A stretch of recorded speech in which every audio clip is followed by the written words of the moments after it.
We're going to get started.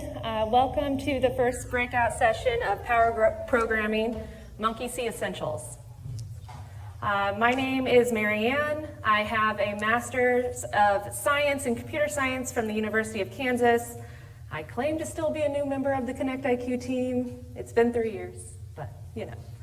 I implemented switch statements. This slide might seem familiar to some of you if you've been a few times, so you're welcome. And I enjoy playing with my dog. He's pictured here. His name is Poco. He's very regal. This is framed over my fireplace at home. Hi, I'm Shannon. I also have my bachelor's degree from KU in computer science. I am working on my master's in engineering management, also from KU. Previously, I was on the fitness team where I helped out integrating the Monkey See virtual machine onto Forerunners. While I was working on that, I also started to help develop the apps that went onto those devices. And this led me to my current position as a full-time Monkey See developer. I also enjoy reading, and those are my cats. So, here's our agenda for this breakout session.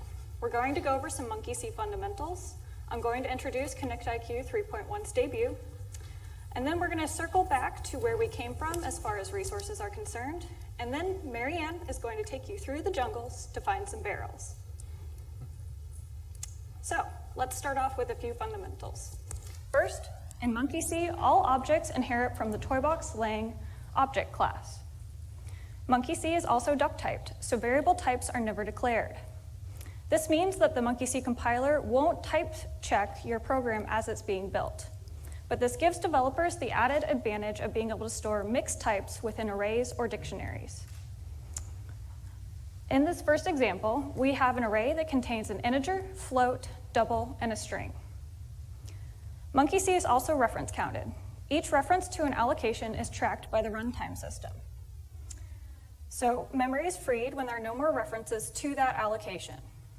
This makes Monkey See particularly vulnerable to circular references. A circular reference is shown in our next example, and here we have two arrays that are pointing to one another. This causes a circular reference. So once this function ends, those arrays will remain within memory until the application is terminated, causing a memory leak. On to memory management.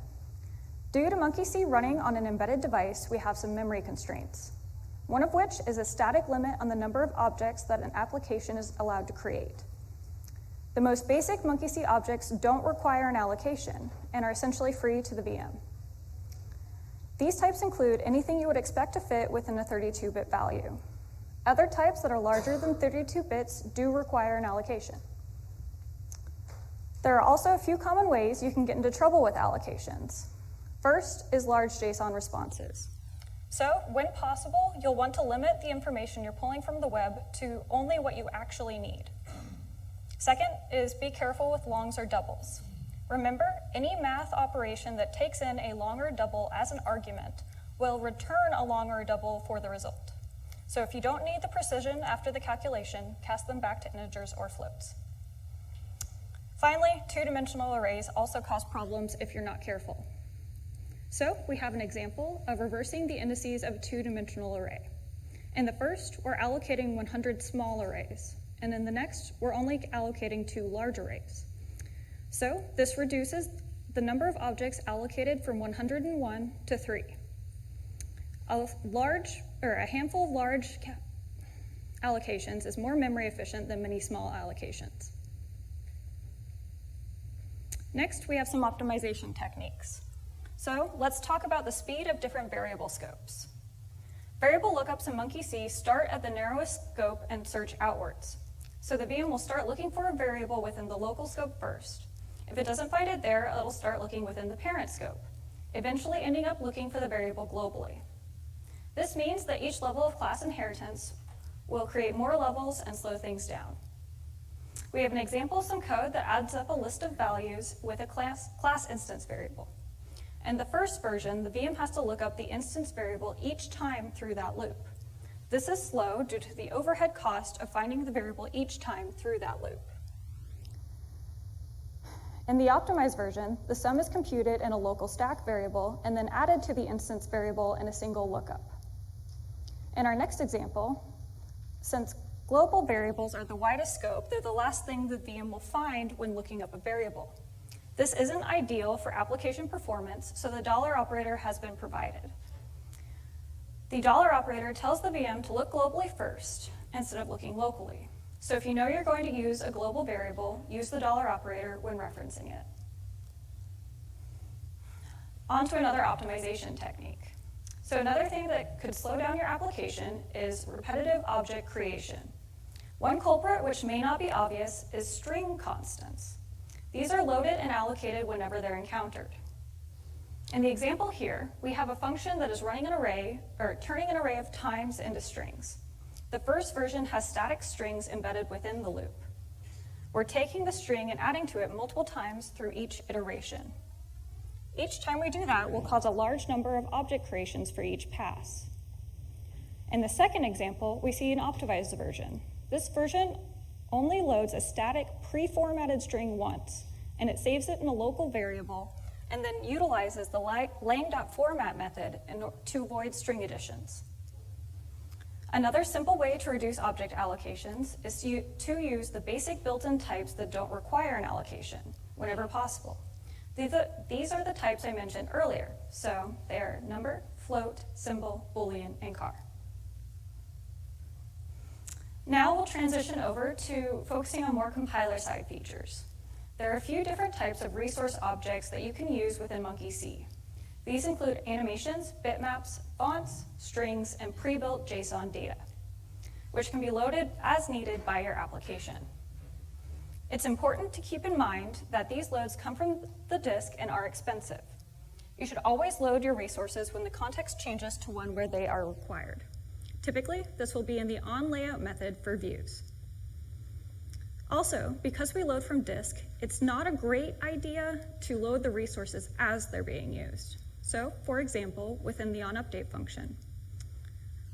The onUpdate function is called as the display is being updated, so it needs to be fast. Only dynamic content should be updated there. Additionally, bitmaps can take up significant amounts of memory when loaded.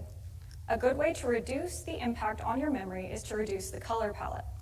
The example on the slide shows a bitmap icon with a color palette that is reduced to black and white.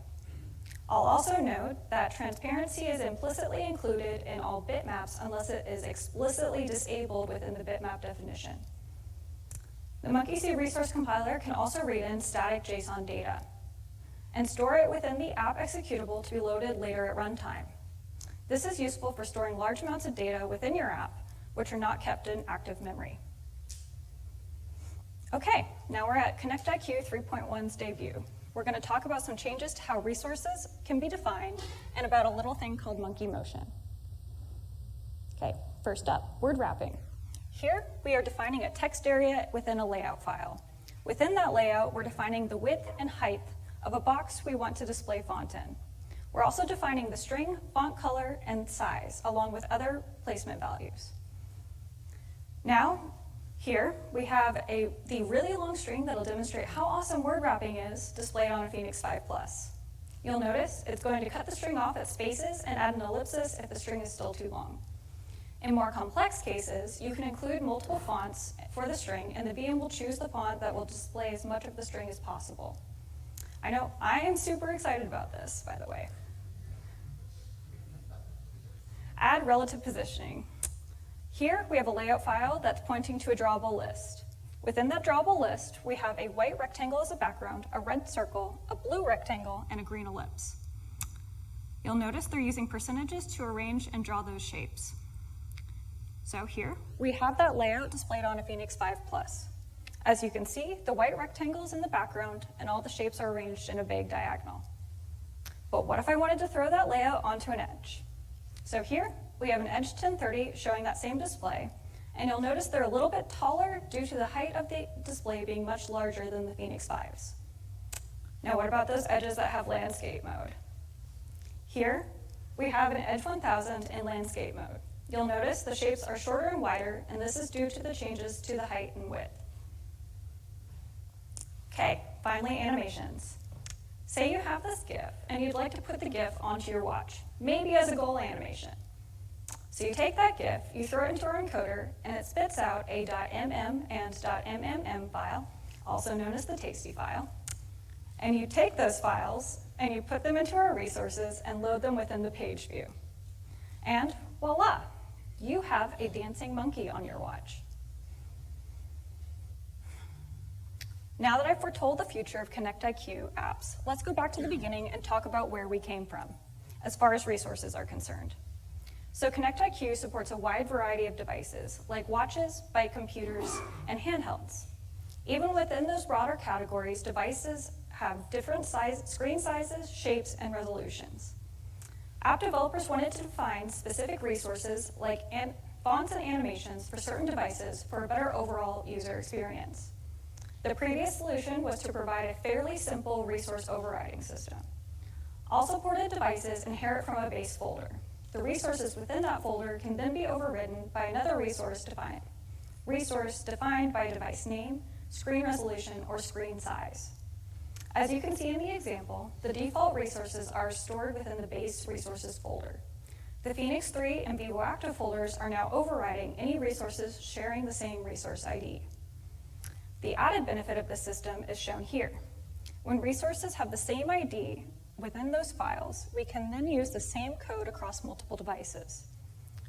The compiler does the work of figuring out which resource should be pulled into which device for which app. And that could result in very different runtime experiences. Additionally, our resource compiler also provided ways for developers to exclude some source content in order to provide a build system that worked across multiple devices. For a while, we relaxed. Our resource overriding system could handle any device that was added to ConnectIQ. Screen shapes and sizes changed, font sizes changed. We could handle it all, but then this little stinker came in, the Chronos. We had run into a scenario where the device changed font sizes, resulting in it sharing the properties of two different devices. We had to put our heads together, of course consulting the developer community, and it was decided we needed to make things more flexible. And that leads us to jungles and barrels. With jungles, as a Monkey C developer working with so many different devices, jungles is one of the best things about this language. Here, I have an example of an app that's being built for a few edges and Vivo Actives. I have some tag exclusions on the edges to ensure the app functions correctly for those devices. I also have some resources defined to ensure the app looks correct on each device, along with a source path to direct each device to use specific files in case the functionality is different. And monkey barrels. It's similar to using submodules to pull content into the app. It organizes common files into shareable modules and also allows for version sources, resources, and specifying dependencies. You'll actually find out more about a Garmin-created barrel called LogMonkey in the Programming 2 breakout session. And now that I've told you how awesome jungles and barrels are, I'll let Marianne tell you how they work.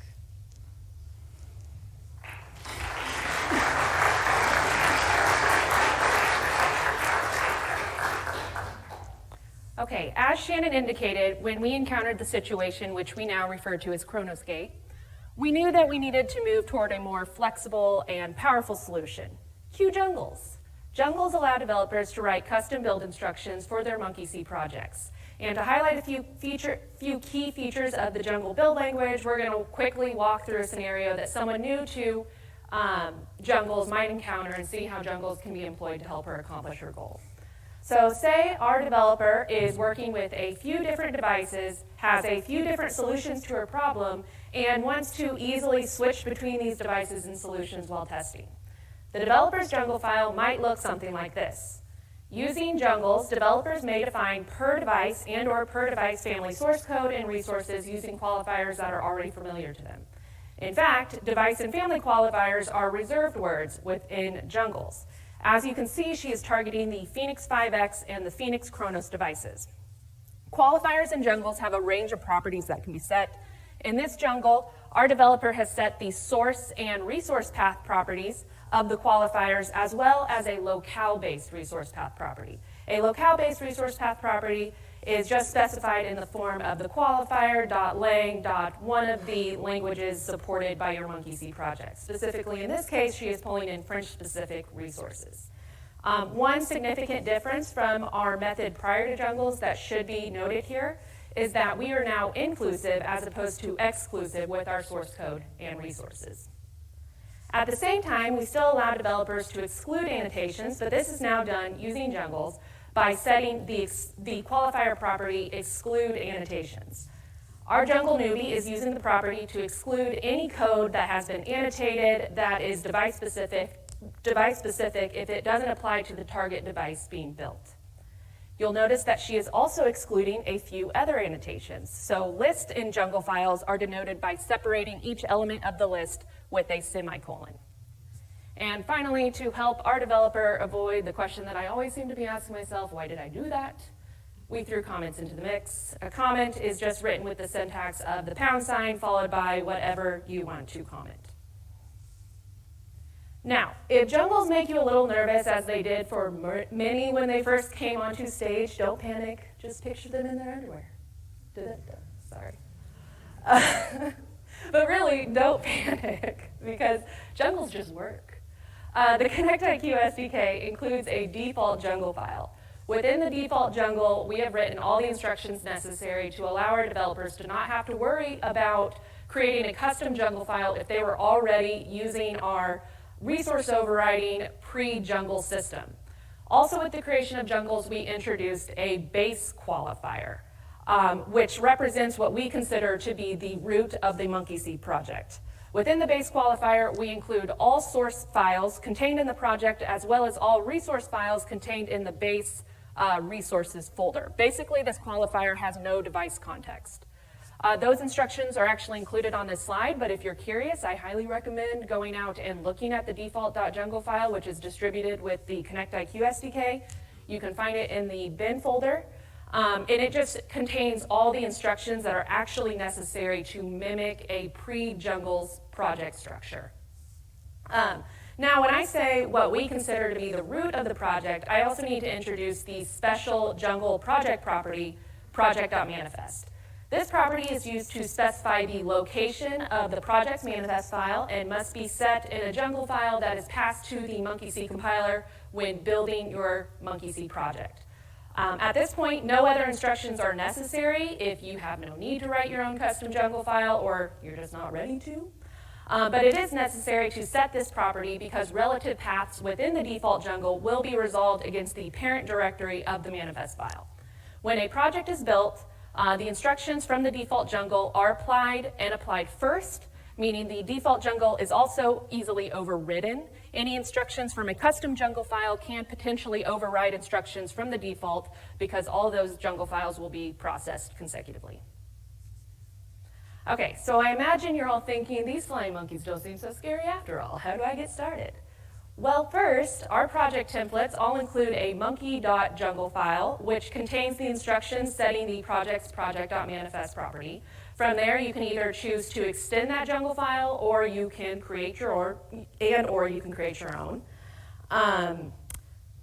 This can be done and to process all jungle files, it must be passed to our MonkeyC compiler. This can be done using the -f command line to the MonkeyC compiler. If you're a user of the Eclipse plugin, this command is going to be generated for you. Otherwise, you can take advantage of our MonkeyC script distributed with the SDK to build your projects. The only other major point to note here is that the -f command can take a list of jungle files. Again, separated by a semicolon. Just remember that jungles are going to be processed from left to right, meaning instructions from one jungle can potentially be overridden by instructions from another jungle that is processed afterwards.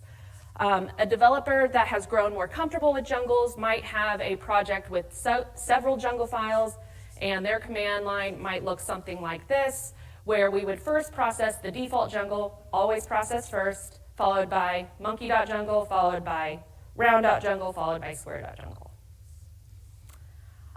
Briefly, now we'll discuss how jungles are evaluated before we go into the next slide, which will touch on some of the cooler things that can be done with the build language.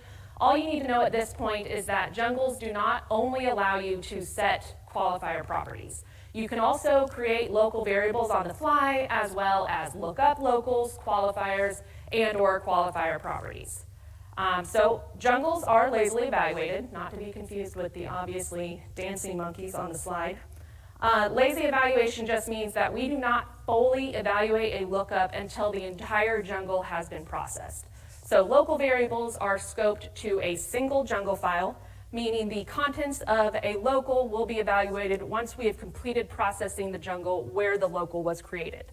However, qualifiers are globally scoped, meaning a qualifier will be evaluated after all jungle files have been processed.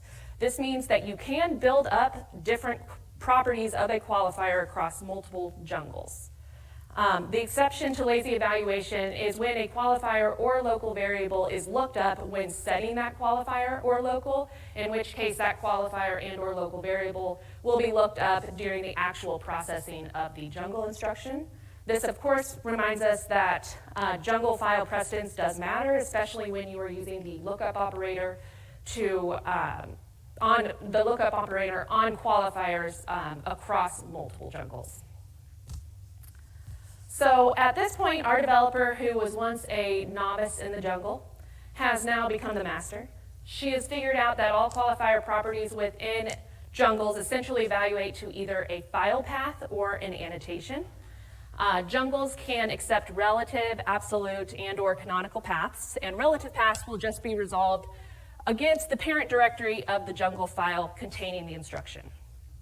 Our developer has also learned how to take advantage of the path pattern matching feature. So the double asterisk just indicates that you want to perform a recursive search for the file name matching the pattern, while the single asterisk just limits the search to just the parent folder of the path specified.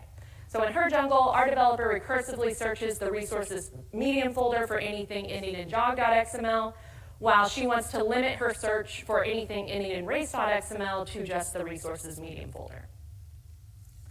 Jungles also allow you to create local variables. Our developer creates a local value adds, which she has set to a list.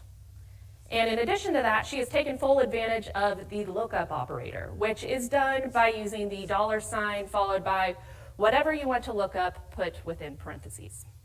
And she even uses the nifty trick of string concatenation, which can be done by pinning a lookup to the end of a string.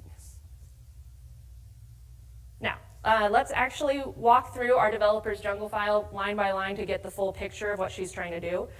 First, we should acknowledge that she is aware that the default jungle will be applied before her own jungle, which means that she knows instructions are executed to mimic a pre-jungles project structure. More important in this case, she knows that instructions are applied to ensure that individual devices inherit from their device families. Of course, she could have overridden those instructions entirely, but instead she chose to use them to her advantage. Due to the fact that jungles are lazily evaluated, she could be sure that by just adding to the round 240 by 240 device family, all of the devices in that family will inherit any source code or resources of the family.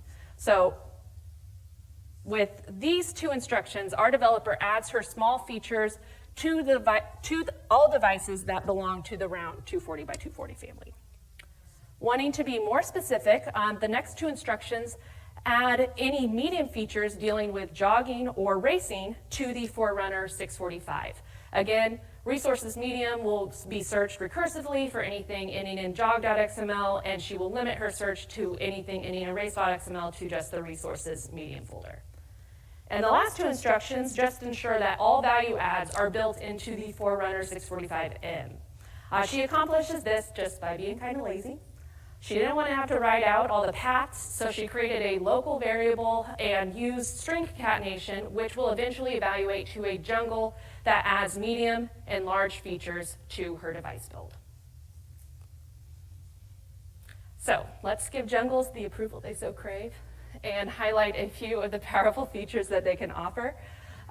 First, you can easily switch between manifest files by maintaining different jungle files. I imagine that some of you might have a fairly complex development environment set up that needs the manifest file to be configured in different ways, especially for testing, among other things.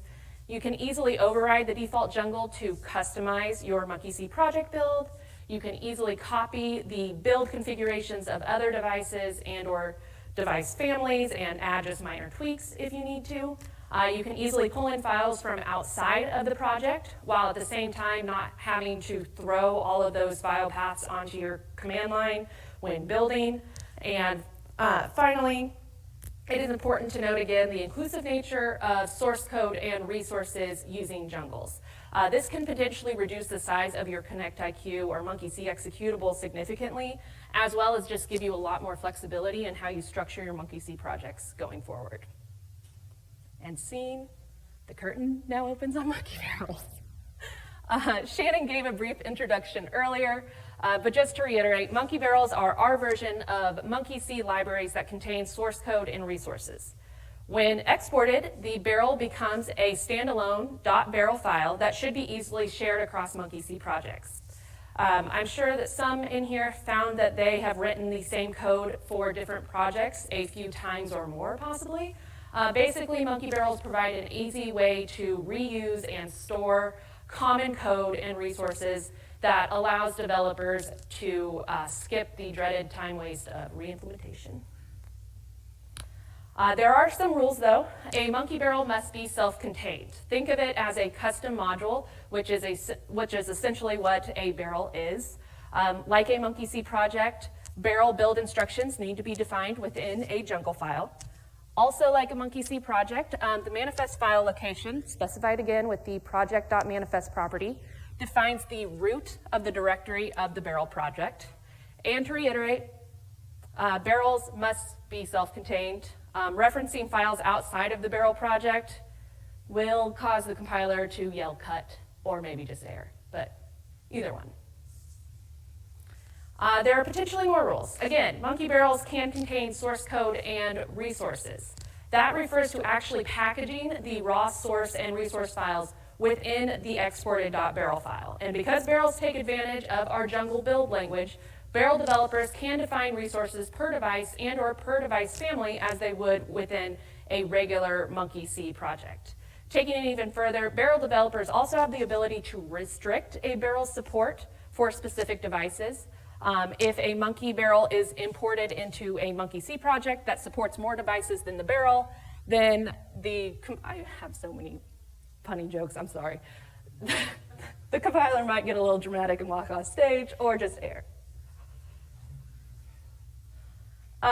Okay, as I said previously, monkey barrels are essentially a self-contained custom module. This means a barrel developer will define their entire barrel within a top-level module.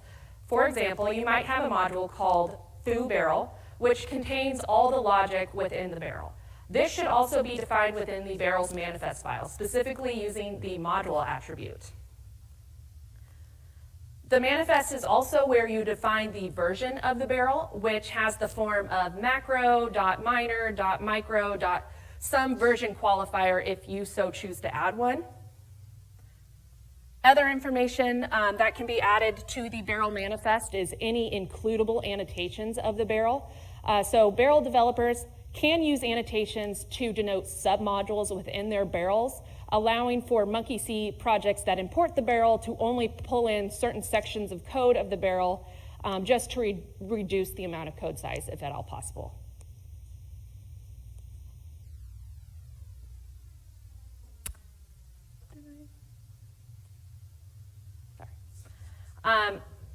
So now that we know how to define them, there are two important steps to importing a monkey barrel into a MonkeyC project. First, you need to define the dependency.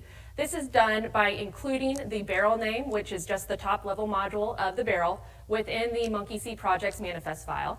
Additionally, you can specify the version of the barrel, which allows for a few different restrictions. You can specify that the barrel must be a direct version match. You can specify that it needs to be a greater than or equal to version match, or you can specify that it needs to be a pessimistic match. The syntax of all three are shown on this slide. A pessimistic match is just where the macro and minor digits of the version must match, and the micro, it must be greater than or equal to. Next, you need to satisfy the dependency, which is done by actually pulling in the monkey barrel using the project's jungle file. As seen on this slide, this can be done by using a qualifier's barrel path property. The jungle file is also used when specifying any includable annotations of the imported barrels. So as you can see here, we are pulling in foo barrel, and we are specifying the includable annotations as foo. And just remember that monkey barrels can have their own dependencies on other barrels. So make sure to include any transitive dependencies in a Monkey C project's manifest and jungle file as well. So there are a few different options for satisfying a monkey barrel dependency within a project's jungle file. That should be noted. One way is, as you already saw, to link directly to using the barrel path property to link directly to a .barrel file. Another way is just to link to a folder of barrels. And finally, we introduced a way that is supposed to be more barrel developer friendly. You can actually link directly to the barrel source without having to export the barrel first. This is done by specifying the barrel's jungle or jungle files using, again, the barrel path property. Just remember that the plugin can be your friend. If you open the Configure Monkey Barrels dialog of a Monkey C project, you can specify your monkey barrel dependencies there, and the plugin will do the work for you of properly configuring your project's jungle file and manifest file. So for our concluding act, let's look at what app consumption of a barrel actually looks like. Just like any other module, you can alias imported monkey barrels. Obviously, you can load resources from the Monkey C project, but you can also load resources from barrels. This will look like just like loading resources from the project, with the exception of qualifying that the resource is from a barrel. And the same rule applies when defining resources that reference other resources. So if referencing a barrel resource, the resource must be qualified as being from a barrel. So there you have it. Shannon walked us through some Monkey C fundamentals. She told you about some fantastic 3.1 feature debuts. She reminded us all where we came from, and I shook, sang, and danced my way through jungles and barrels. Any questions? Hopefully.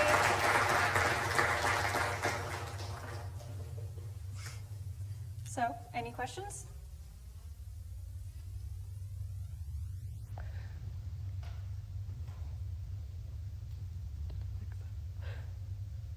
Going on. I know. We can always sync up afterwards. We just threw everything at you. Reduces the amount of questions later. Yes. Yes, we are. We have a question back there. 2.4, I believe.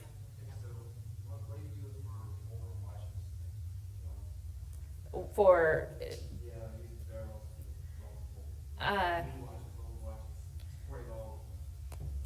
secret, a barrel is literally a zipped up version of the source files and resource files.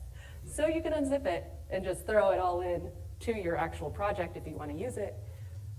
But we provide all these ways for you just to have this .barrel file that you just are pulling in, and the compiler does the work for you. Are relative positioning and text wrapping available for programmatically added views as well? Programmatically for,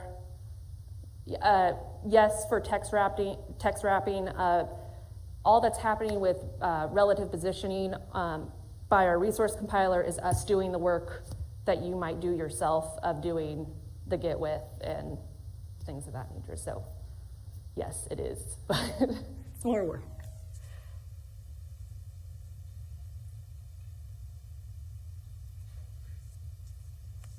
Going once, going twice. Okay, We can sync up later if there's more questions. thanks for coming. Thanks.